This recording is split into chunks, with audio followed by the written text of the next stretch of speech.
They say that we only use a 10% of our brains. Well, that's actually a myth. We use 100% of our brains. The problem is like any other part of the body, if we don't feed it and exercise it, look after it, we can't unlock its true potential. In today's story, we meet a young mother whose life changed from one day to the next. It's her journey of how she helped heal herself with the power of the mind.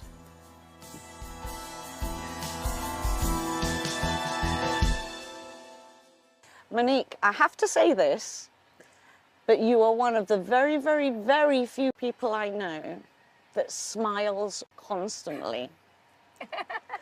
You're always smiley, always happy, you've got great energy, but this is no reflection to your story, because we're going to rewind now to the beginning of the day you felt like life was completely normal, and then the next day everything changed. What happened?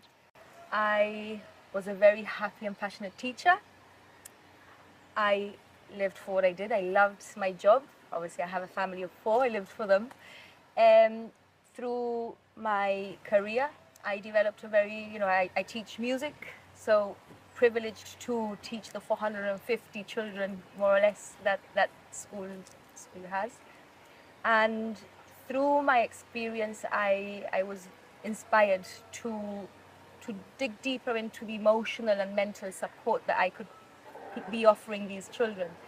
So I studied into music therapy, I studied into art therapy, mindfulness was a very big one. A bit of energy medicine as well, EFT, NLP, cognitive behavioral therapy, to understand where these, the mind, body and emotional connection. And I started implementing these techniques into my lessons and doing lunch times and after school extracurricular workshops as well for the children. And little did I know, when everything was going wonderful, the children were benefiting, I felt I was thriving at my job. And these tools help us personally as well, so in my life as well I felt great. Then suddenly, from one day to the next, I couldn't walk because of my left leg. Although I had subtle pains there for about a couple of years, I never expected it to lead to this. So I was quickly, diagnosed by doctors. It was a very rare type of tumor that is called a PVNS diffuse tumor, which instead of growing in a contained manner, just grew through everything that it possibly could attach to. It's very destructible. It started eating away and deteriorating my bones and everything on its path. And it was very, it was challenging to carry that pain, but mentally I knew I had a choice. I knew either I go through this, I expected I'd be going through a bit of a roller coaster medically, trying to find solutions for this. And I made a very conscious choice of either I go through this journey happily, or I go through this journey allowing every negative experience that happens get to me and naturally affect my family as well. So it was a very conscious choice I made, and I am very grateful to have had the tools that I learned to implement in school for the children. They became my lifeboat through this challenging time. What happened next? Okay, so it got worse, didn't it? Firstly, it was having to deal with the realization that this tumor had no cure.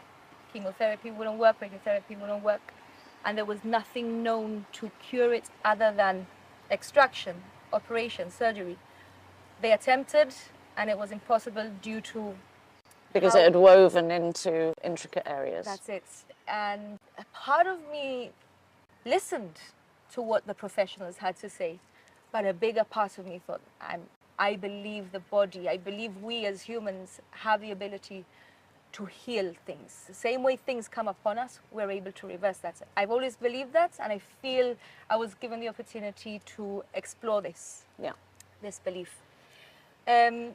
Enduring so much pain, I continued my day-to-day work life on crutches, going up 28 68 steps a day up to my house, all the way down.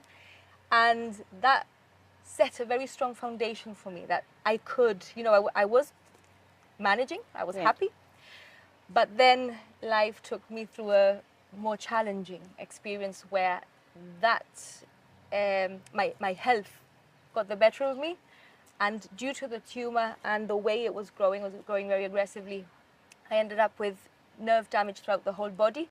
It's called CRPS, and the levels of pain were unimaginable. It was the nerves living in agony when, my fingers were fine, my toes were fine, my tongue, my face, the rest of my body was fine, but the nerves did, believed otherwise. So from then on, I was unable to move. I was bedbound, living in this extreme pain, levels of 30 to 50 of pains, wow. Something I would have never imagined. And you couldn't be touched, could you? Couldn't because be nerve endings are the receptors on the whole of our skin and inside, and it's the skin which is the largest organ in the body, so anywhere would be excruciating. Anywhere. So even talking was difficult, even drinking and eating was a huge challenge. So I went days without. I had to move out from my home. I couldn't live there because I couldn't be assisted to go to the bathroom or in any way to move about. At that point, not even a wheelchair. It was even hard to sit on a wheelchair and or even have air hit my skin. Breathing was extremely difficult as well. So everything became a huge challenge physically. I moved away from my house. I lived at my dad's, which was right next to the hospital. Very easy, very accessible for me to move around, from the bed to the bathroom, although it took me an hour to get there. I got there because I couldn't walk either. So it was a bit of a catch-22, but through this experience came the biggest lessons for me personally, spiritually as well. I couldn't do anything outside, so all I could do was turn within, and it's almost like the physical world faded for me, and my connection within, with energy, with our existence, amplified through this experience. And there was great sadness with what I was living. There was. I could barely, my kids lost me for quite some time, at least those 7 months where I was, you couldn't it was very even hard hug to communicate. Them. You I couldn't hold them, play with them. That's right. And the way I dealt with it, because that emotionally, I needed to cleanse my emotions. I needed to process them. I couldn't hold anything inside of me. Otherwise, those pains would magnify. No? So I was, very instinctively guided to release any suppressed emotions. So going through these challenging emotions gave me the opportunity to adapt my mindset even further. I started connecting with my children energetically. I couldn't be with them. I couldn't protect them. I couldn't, what I used to. I couldn't mother them like I used to. But I connected with them energetically constantly, sending them my love, just focusing on the gratitude for still being there, still being given a chance to fight this, still being, and even for my past, for having had enjoyed such a wonderful life with my family, with my kids. So I connected with them and everyone else, I was missing energetically, and just focus on the love I had for them, focus on the gratitude I had for them, and I wanted to make sure that that energy surpassed and overpowered anything that I was experiencing physically, so that when they came to visit, although they were seeing a very disabled body, they were feeling that love and that gratitude and that connection far greater than what they were seeing. And I did believe that that had a very strong part and a very strong power in what we experienced. I learned to find joy in those worst times, and it's almost like tapping into a world inside us where everything we need is right there. And that is what I am very, very grateful to have found through this difficult time. it taught me the power that not only I have, but we all have. I'm no different to anybody else. And surrendering to this pain, surrendering to what life is. You know, this is what there is. This is where I'm meant to be today. This is exactly what's meant to be happening. Yeah. I surrender to this. What can I do about it? I'm going to find my power. I'm going to find the tools I have to make this moment count. So love, gratitude, abundance, you know, it's who we are. And that we carry with us everywhere we go, no matter what our surroundings are telling us.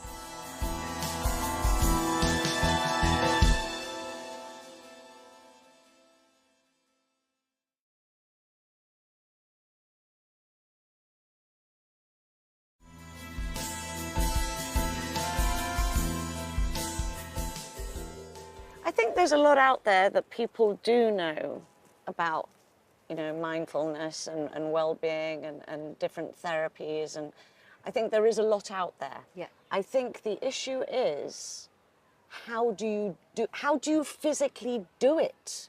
I mean, I know what you're saying. It makes complete sense. But how do I physically do it? Yeah. A lot of this had to do with the fact that you were bedbound. And it was all the power of the mind. It was the time that you had with yourself to decipher one thing and another and to tap into those areas. Am I on the right lines? Absolutely.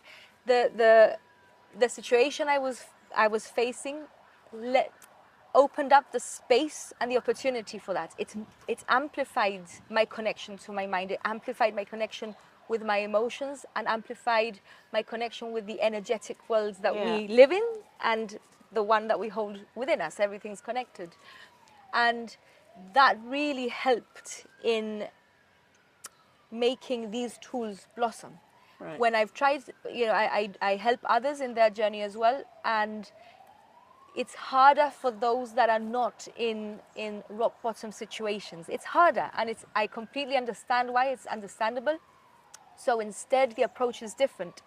It's daily practice with connection to the mind, daily practice with connection to your body, to your emotions. And it is almost like retraining the brain on our perspectives, on our approach to life, almost adapting our beliefs to align with this way of living. And people get there. People get there, and it's wonderful to see. You know, it's wonderful to see that I've been blessed to be given this opportunity to overcome what I did and be able to share it with others. I feel that's why things happen, you know. The story doesn't quite stop there, though, because although that you felt very much empowered by your mind and your self-healing, you did have to lean on conventional medicine at some point or another, and there was a very crucial point where you literally were at death's door. That's right. What happened there? So a doctor in London suggested trying out a type of treatment that she believed may work. I went for it. It's called a radiosynovectomy. It's an injection.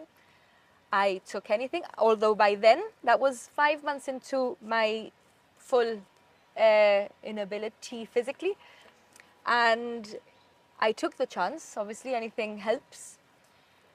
But that treatment, through that treatment, I developed a DVT, and the clots came up to my lung, crossed my heart, and settled at the bottom of the opposite lung. So it caused a pulmonary embolism. At that point, I was at high risk. I couldn't fly back home. I was in UK for at least 2 months. And again, emotionally, I had to go through this new turmoil. Another challenge. Another challenge. And that's how life works. You know, I didn't feel a victim at all to anything that was happening. I simply accepted that this, again, is where I was meant to be. My mindset was aligned with that. So every emotion I had to go through, I processed, I let it go.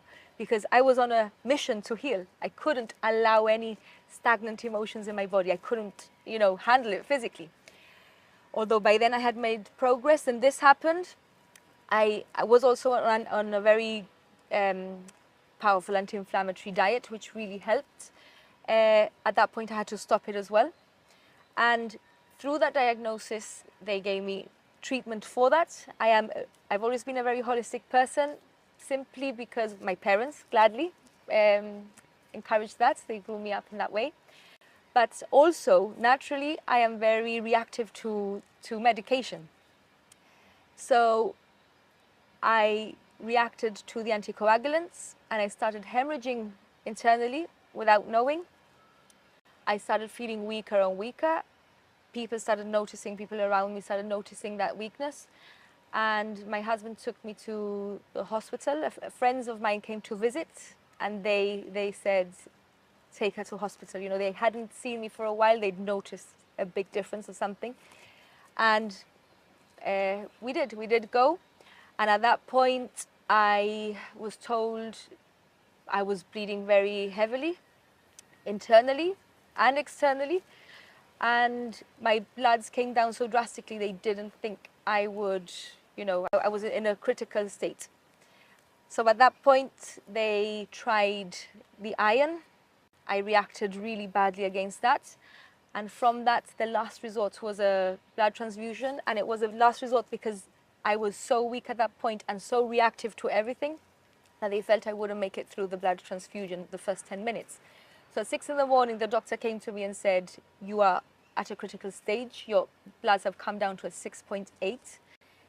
Either your heart stops or we try this transfusion and we run the risk of you losing your life within the first 10 minutes. And I needed time to process that. Yeah. I needed to accept that. I needed to find peace in that to be able to fight this, you know, or at least go through it. But I needed to simulate it. I don't know how I managed, but I bought myself 6 hours extra that day. And it came to the point where I needed that blood transfusion. I received it and thank God I made it through. I can't remember much from it. I was that week, I couldn't respond at that point. And 2 hours after that first transfusion, I made it through. After that, when I was released from hospital, my conditions were all very, very critical. It was all a catch-22 because now I was on another medication for that. I was still on the anticoagulants, but they had to find the right one that wouldn't trigger the hemorrhaging again. And I couldn't diet anymore. My emotions were now on another level. Yeah. I was suffering from post-traumatic stress disorder after that experience. Yeah. I just came back home after that, and the ambulance had to take me home. Obviously, I wasn't able to get there. And I just wanted to be home with my family and embrace that I made it through that and find myself again. That's what I was going to say. Find yourself again and start all over again. That's it. The power of the mind. But Monique, you're human too. Absolutely, yeah. So was there ever a tiny moment where you thought, I can't do this? Yes, there was. I normally did that by myself. There was no point sharing that with anybody else. This was a very personal journey. I had everybody's support, which allowed that perfect space for me to make conscious choices, you know, of how to manage this. And I did. Especially the pains of CRPS, the suicidal pains. You know, a lot of people don't make it through simply because they take their lives, and I really do understand. It was tempting for me as well because I was told that I wouldn't get over that. It may get better, but once you have it all over your body in that extent, it's incurable. Same as the knee, it was just worsening at that point. Because of all the chemicals, because of all the emotions, because of all the stress, all that feeds the tumor, all that feeds, you know, the vibration, our health. Yeah. And there were many times throughout, but when I was experiencing a moment like that, I went through it. I acknowledged it, I went through it, I allowed myself to feel That's the fear. idea, that you have to acknowledge it. This is how I'm feeling in the moment. Right. Let it go. And then heal from that moment. Exactly. And you go on. Yes. And some days it's harder to let it go quickly. Sometimes we really need to sit with it for a while. And that didn't mean that, you know, when I interacted with my loved ones, I was transmitting that pain. I was very, very conscious of not wanting to transmit that to anybody else. That was my own personal How experience. selfless. It's a choice we have. It's Yeah. a choice we have, and why am I? If I have a choice, why am I going to trigger sadness in my kids or in my husband or in my family? You know, why would I? So because I had the tools, I don't blame anyone who does that, because I was blessed to have the tools to counter that. Yeah. So yes, I needed to experience those days. I needed to feel those emotions and get myself through it. Give us a timeline. Okay. Because from, my leg is hurting, to going through this roller coaster, finding yourself, healing yourself to a large degree, Yeah. to the beautiful, energetic, smiley mum I have today. What's that timeline? So January 2018, 7th of January, if I'm not mistaken, 6th or 7th, I was diagnosed with a tumor. That was the first day I couldn't walk. Sorry, I wasn't diagnosed then. It was the first day I experienced the tumor, the effects of the tumor, not being able to walk. By September 23rd, I believe it was, the nerve damage triggered. The whole body was, disabled. And by February, I had made progress. I was taking steps. I was able to move better some days, but still, still carried a lot of pain, but with a better mobility. So by then I had improved. By February, I received the medication, the treatment, and since February and March, I spent in the UK. End of March, I returned, and from end of March to September, I managed to get myself off the meds completely. I found natural alternatives to do it. I studied even further on how I could heal the tumor, how I could heal the body. It works in a mind, body and soul level. That's why I call the charity Mind, Body and Soul. So it's been a few years then. Yes, so that took me to September, where I managed to clear the post-traumatic stress disorder. I had some help from a wonderful therapist locally, but it was very challenging for me to go and see her. And I had ambulance assistance come for me, take me, but it was very painful to have to go there physically. But the moments I did go helped. But then I also studied ways in which I could heal that myself at home. So by September, my emotions felt clean again. And it was until the following September where I had full healing practices going on. I lived breathwork, I lived energy medicine, which is what I believe was the biggest power in healing. I did my diet again, not to the same extreme, but did it. And it took a year to start walking, to start moving better, still with sensitivity. That was 2022. And now I can safely say my life has changed. I don't live the same life I used to. My mindset has completely changed. My outlook to life has changed. I have always been a very positive person, but I feel this has just deepened my well-being, my health, my awareness, my approach to life. It's changed my purpose. There's a lot of things I'm still not able to do, but that doesn't matter. For me, it's about focusing on what I can do. That's why things happen. I believe they happen to align us with a bigger purpose, with where we're meant to be in life. And I simply surrender and trust that process, which is, I believe, why I'm here today and finally, moving about. I can walk. Some days I can even jog. Oh, wow. And I feel great regardless of having a bad day or a good day. But I can safely say that most days, most of the days, I'm feeling good. So Monique, where are you today? Because you've learnt a lot and you've brought it to people now. How are you doing that? A couple of years ago, in 2021, I started a charity. And for me, it was very important when I had started with the children. I saw how fruitful it was, how much they were benefiting. So although I couldn't do it, I brought a team together, wonderful people, wonderful souls who are experts in well-being.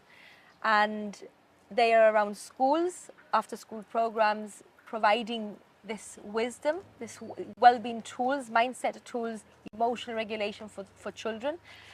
I have also, because I've studied a lot of these things, I am now also a qualified practitioner. I do self-healing and well-being coaching mainly. And I also work on a one-to-one level with people wanting to heal. And, you know, from experience, but also using everything I've learned. I studied every modality out there, you know, to help myself. And I don't believe any of that happens for me only. I believe all that happened to be able to share it with others, which is why we're here at the end of the day. You're an inspiration. And now, give me your hands, because we can hold hands now, doesn't it? Yes, yes. I can hug and kiss and do everything I want everything to that you happily want now. and be a great mum and a teacher. Yes. Thanks for speaking Thank to you. me, Monique. Thank you.